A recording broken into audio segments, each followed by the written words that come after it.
అందరికీ నమస్కారం అండి. అందరు ఎలా ఉన్నారు? బాగున్నారా? Welcome back to my channel Bandhavi Bengaluru. ఈరోజు వీడియోలో ఏంటా అనుకుంటున్నారా? నా స్టైల్లో సింపుల్గా మటన్ ములక్కాయ కర్రీ ఎలా తయారు చేయాలో చూద్దాం, వచ్చేయండి.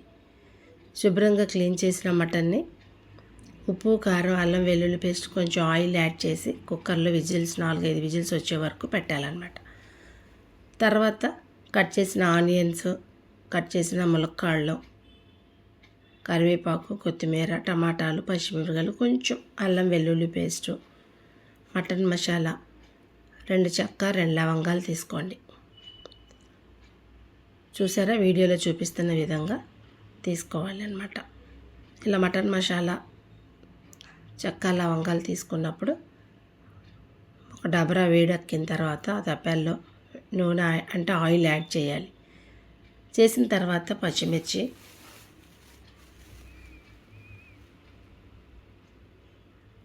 చూడండి వీడియోలో చూపిస్తున్న విధంగా పచ్చిమిర్చి, ఇందాక తరిగి పెట్టుకున్న ఆనియన్స్,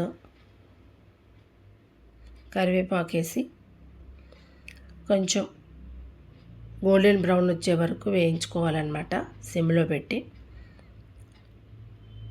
అవి వేగిన తర్వాత మనం కుక్కర్లో ఉడకబెట్టుకున్నాం కదా మటను, ఉప్పు, కారం, అల్లం వెల్లుల్లి పేస్ట్, కొంచెం ఆయిల్ వేసి ఉడకబెట్టుకుని ఈ మటన్ తీసుకొచ్చి బ్రౌనిష్గా ఫ్రై అయిన ఈ ఆనియన్స్లోకి చూడండి ఇలా ఒక 2 సార్లు కలిపి పెట్టుకొని మూత పెట్టేసుకోవాలి.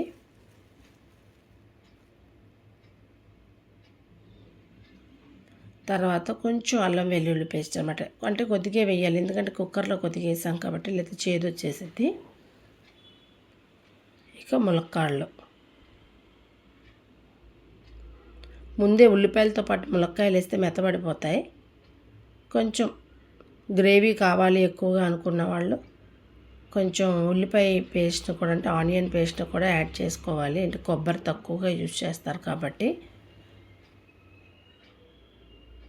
ఇక కుక్కర్లో ఉడకబెట్టుకున్నాం కదా ముందే ఉప్పు, కారం, అల్లం వెల్లుల్లి పేస్ట్, ఆయిల్ వేసిన మటన్ని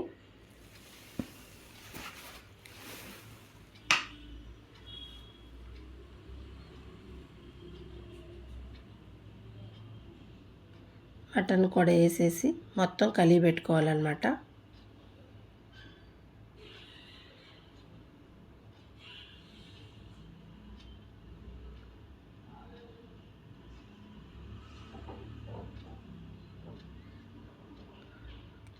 మళ్ళీ కొంచెం కారం,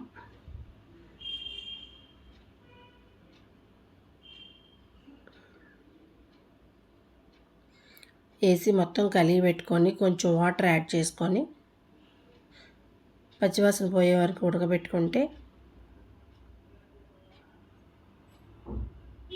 చూడండి కూర అంతా ముద్దగా దగ్గర పడిన తర్వాత పచ్చివాసన అంతా పోతుంది కదా, అప్పుడు ఇంకా కొంచెం వాటర్ యాడ్ చేసేసుకోవాలి.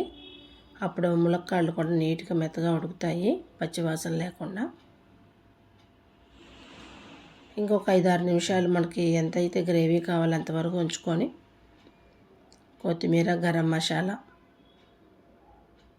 చెక్క, లవంగాలు కూడా యాడ్ చేసేసుకుంటే మనకి వేడివేడిగా ములక్కాడ మటన్ కర్రీ రెడీ. ఇలా నీట్గా గార్నిష్ చేసుకొని వేడివేడిగా అన్నం రైస్ వండుకొని ప్రిపేర్ చేసుకున్న ఈ రైస్తో పాటు ఈ వేడివేడిగా ములక్కాడ మటన్ కర్రీని వేసుకొని ఎమ్మీగా తినేయడమే. ఇంక వీడియోలు అయితే ఇంతే ఫ్రెండ్స్. మీకు ఈ వీడియో నచ్చిందని అనుకుంటున్నాను. ఏమంటారు? అయితే బాంధవి బెంగళూరు ఛానల్ని సబ్స్క్రైబ్ చేసుకోండి, లైక్ చేయండి, షేర్ చేయండి, కమెంట్ చేయండి. గార్నిష్ కోసం ఏమీ లేదని పచ్చిమిరపకాయ, కరివేపాకుతోనే గార్నిష్ చేస్తున్నాను. వీడియోలు అయితే ఇంతే ఫ్రెండ్స్. బాయ్.